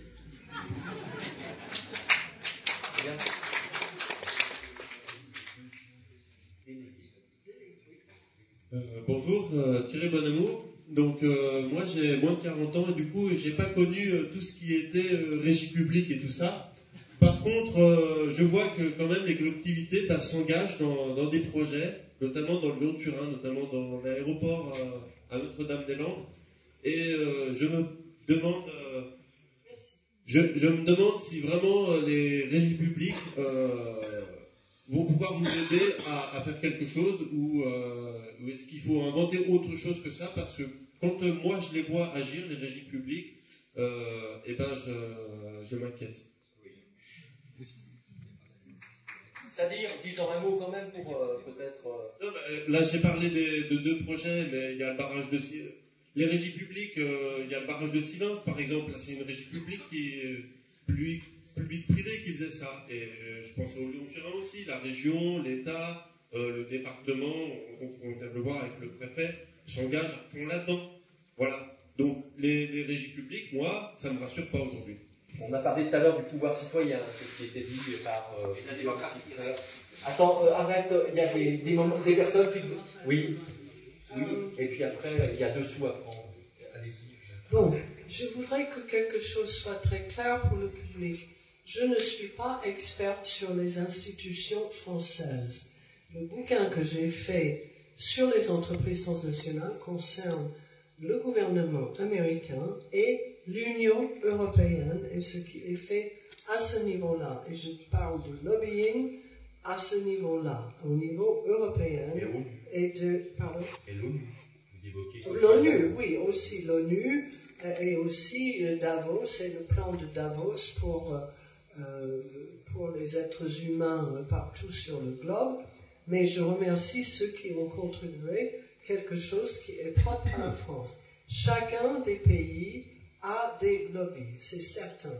Et ces lobbyistes et ces ces intérêts se retrouvent dans deux institutions au niveau européen, Business Europe, d'une part, dont l'un des présidents était Ernest-Antoine Seillière, et puis cette table ronde des industriels pour les très grandes entreprises. Et c'est elle qui injecte les idées dans l'Europe, naturellement aidée par les États les plus puissants, dont la France.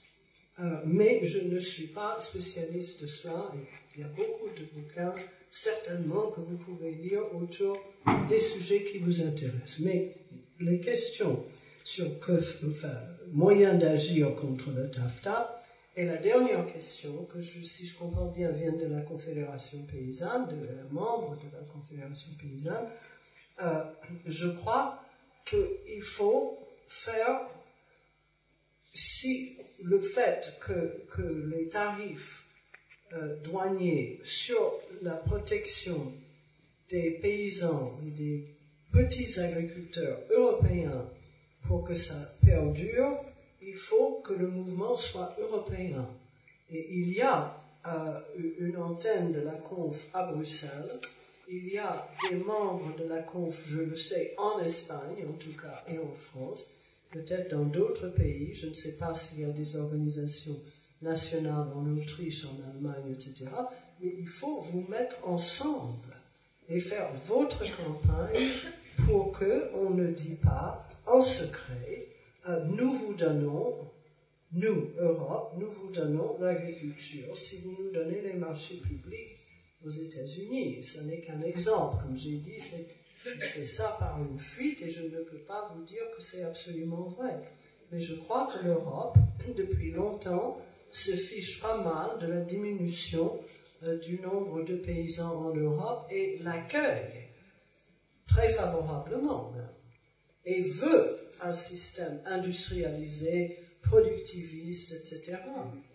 Donc, vraiment, si la Conf et d'autres fédérations, parce qu'il me semble que ça devrait intéresser les agriculteurs au-delà de la Conf, la FNSEA dit évidemment, nous restons vigilants, mais ils ne se sont pas prononcés contre le TAFTA, parce qu'ils pensent qu'ils pourraient survivre.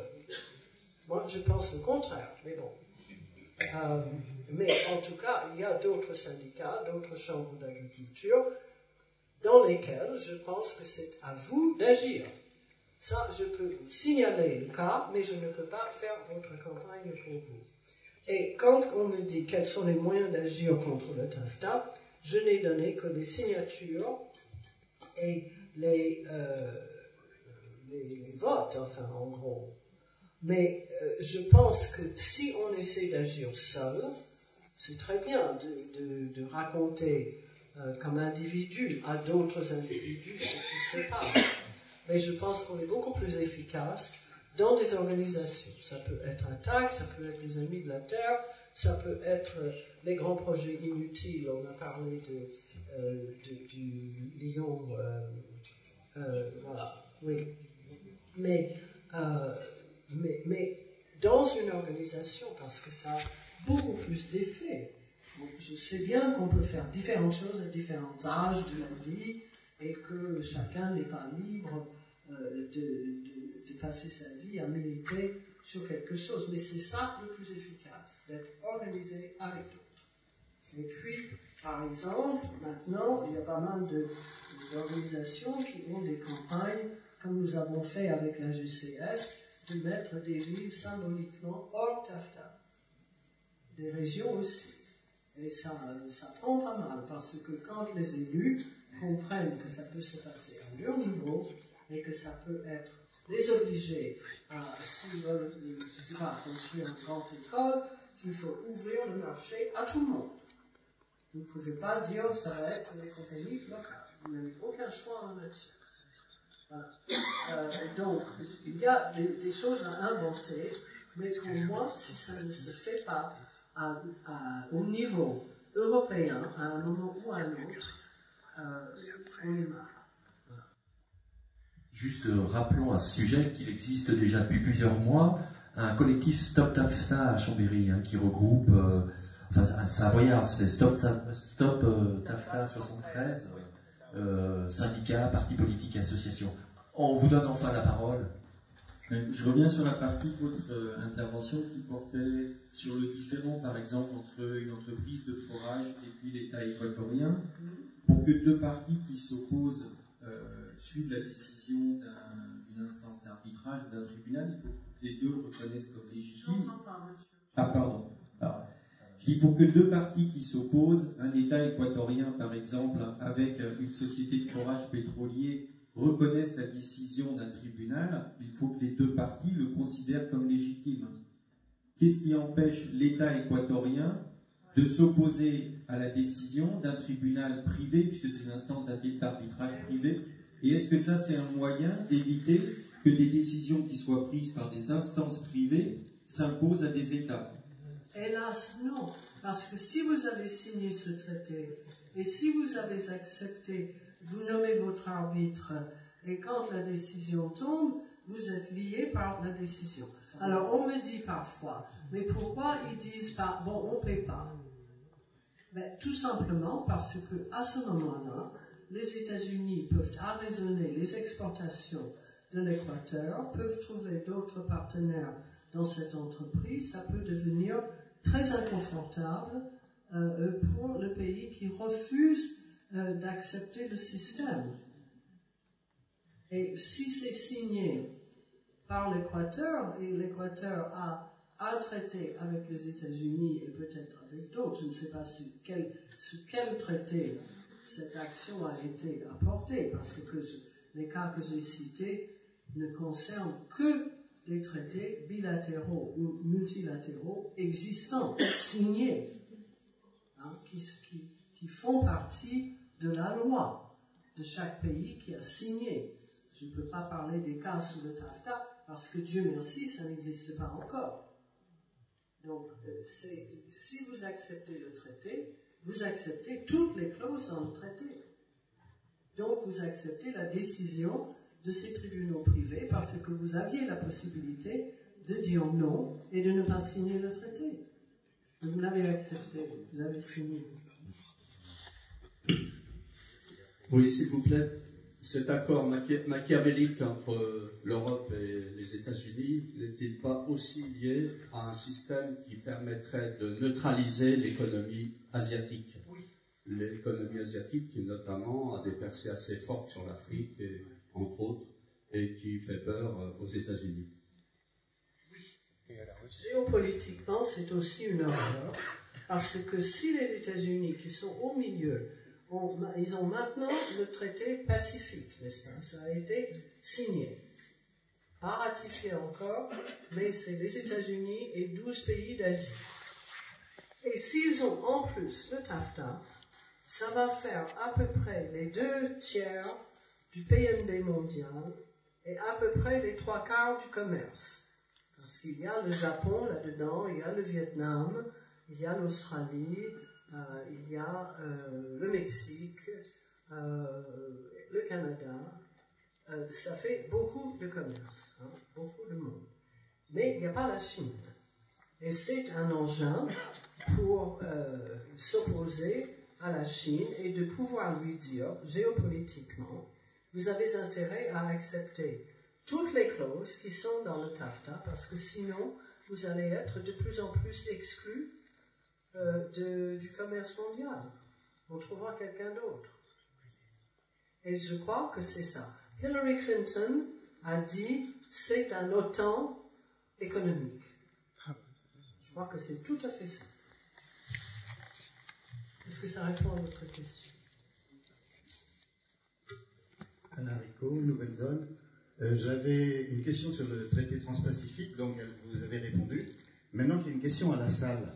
C'est pour juger de votre capacité d'intervention en tant qu'individu sur, par exemple, les grandes banques comme les 4 too big to fail qui existent en France, BNP, Société Générale, Crédit Lyonnais, Crédit Agricole, Crédit Mutuel. Je vais demander à la salle si vous avez, si parmi vous, il y en a encore qui ont des économies placées dans l'une de ces banques. Est-ce qu'ils peuvent lever le doigt? Voilà.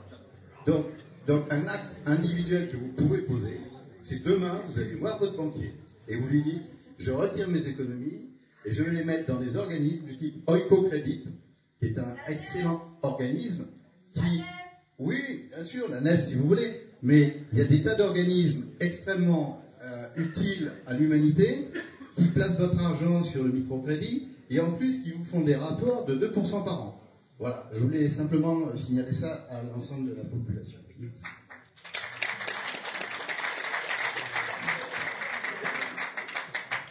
Juste une brève question. Est-ce que vous avez entendu parler des négociations avec le Canada, entre l'Union européenne et le Canada, qui sont, semble-t-il, encore plus avancées que le TTIP? Oui. Le CETA, c'est très intéressant et c'est tout à fait nocif aussi. C'est rare que j'en parle parce que déjà avec le TAFTA, il y a tant de choses à dire. Mais dans le CETA, il y a une nouveauté qui est horrible. Ça s'appelle la liste négative. Bon, je m'explique. Pour les services,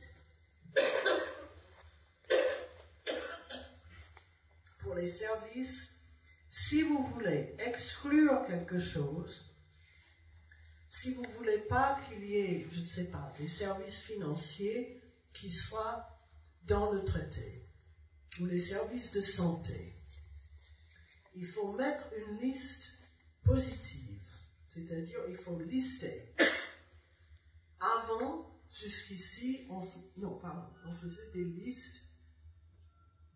Je prends les pieds dans le tapis. Ils font une liste négative.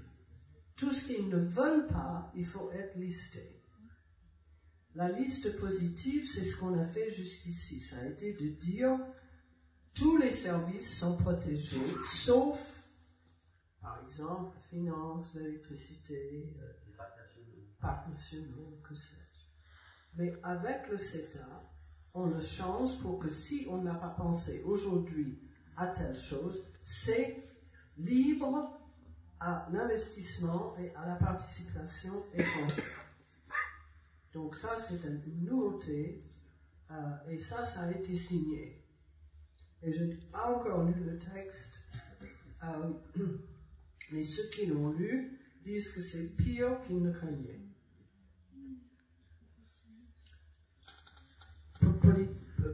Propulsé par les mêmes, naturellement. Bonsoir, Alexandra Cluzet. Moi, je voulais juste faire une petite information, parce qu'il se trouve que je suis conseillère régionale, et dire que politiquement, tous les élus ne sont peut-être pas les mêmes, et à la région Rhône-Alpes, il y a eu un travail sous ce mandat pour essayer de déclarer la région Rhône-Alpes zone hors TAFTA. Ça n'a finalement pas été possible puisqu'on n'a pas eu la majorité des voix. Donc il y a d'autres régions dans lesquelles cela a pu être possible. Nous, du coup, on a pu faire passer des choses pour demander du débat public, demander de la transparence, parce qu'effectivement, il faut qu'on puisse avoir les éléments pour les mettre sur la place publique pour pouvoir dénoncer pleinement ce fameux accord TAFTA. Donc moi, je voulais juste dire aux personnes présentes qu'il va y avoir des élections régionales début décembre, et moi, je vous invite à lire très attentivement tous les programmes des listes, parce que tous les élus ne se ressemblent pas, et qu'il y a entre autres un rassemblement qui, lui, s'engage à déclarer la grande région zone hors TAFTA. Et puis peut-être dire aussi, on s'occupe de TAFTA parce que ça va nous concerner directement, mais on ne parle pas assez des accords qui ont été passés entre l'Europe et l'Afrique de l'Ouest, où là, c'est une catastrophe. C'est ce que le TAFTA pourrait faire comme catastrophe chez nous, et c'est déjà du coup une catastrophe pour l'Afrique de l'Ouest, et je trouve que ce serait important d'en parler en même temps. Merci. Vous avez raison. Merci. Les EPA, les partenariats économiques avec les régions d'Afrique, c'est effectivement tout à fait nocif. On pensait que ça avait disparu, et puis maintenant ça revient, et c'est signé pas seulement en Afrique de l'Ouest. Bonsoir. Du coup, vous avez parlé d'accords bilatéraux, par exemple entre l'Angleterre et le Pakistan. Je veux savoir si on a un État et qu'on veut arrêter cet accord, comment on fait? Est-ce que c'est possible? Quels sont les ressorts pour couper un accord bilatéral?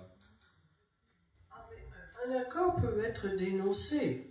Seulement, il y a toujours des clauses dans l'accord qui sauvegardent un certain nombre d'acquis ou qui disent ok, on comprend, vous l'avez dénoncé, mais vous y restez encore 10 ans, par exemple. Il y a toujours des clauses de cette nature. Je ne sais pas ce dont tu parles dans le TAFTA. Mais il faut partir du principe que ce sera quasi irréversible si c'est accepté.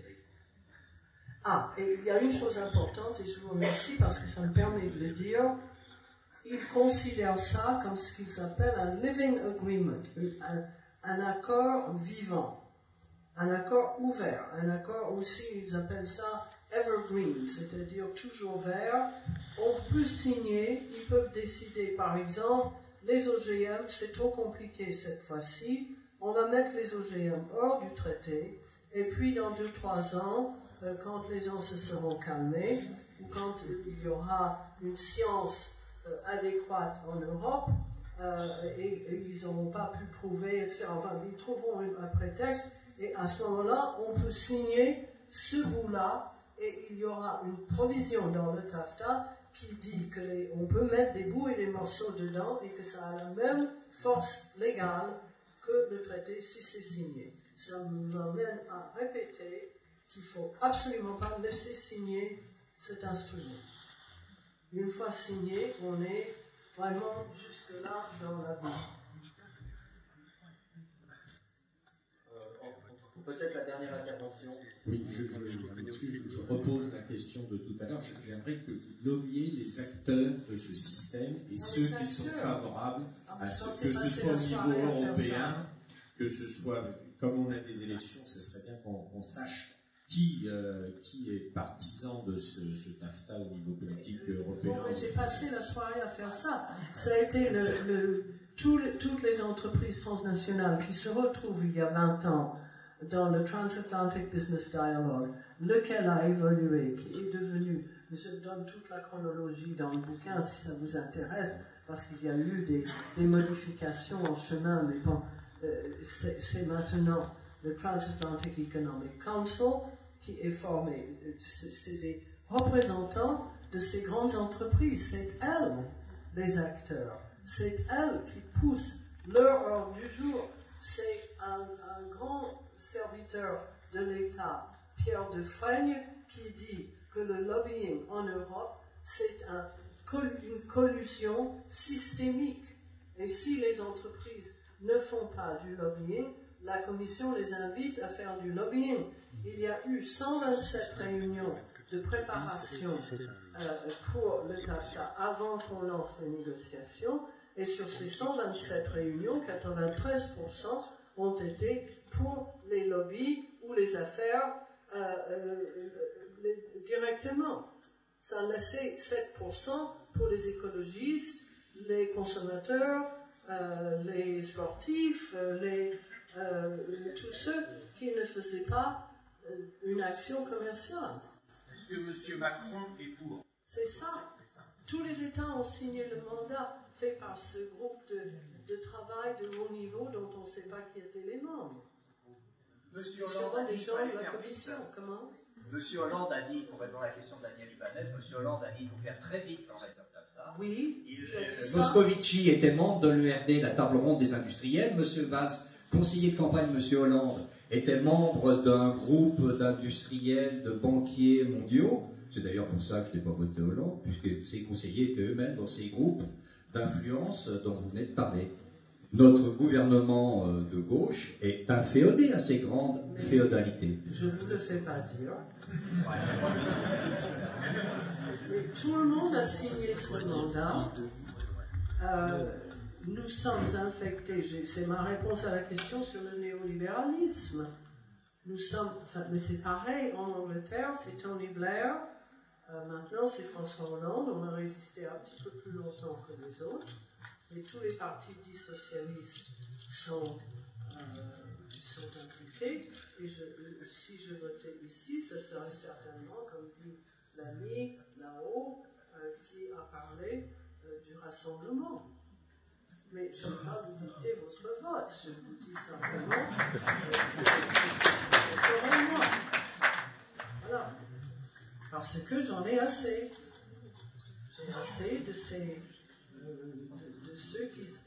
Hollande a dit en 2014 avec Obama, je crois qu'il frétillait d'être dans une conf de presse avec Obama, et il a dit il faut accélérer le TAFTA et les négociations pour ne pas avoir des crispations et des, je ne sais pas, enfin des hésitations, des crispations et des moments trop gros.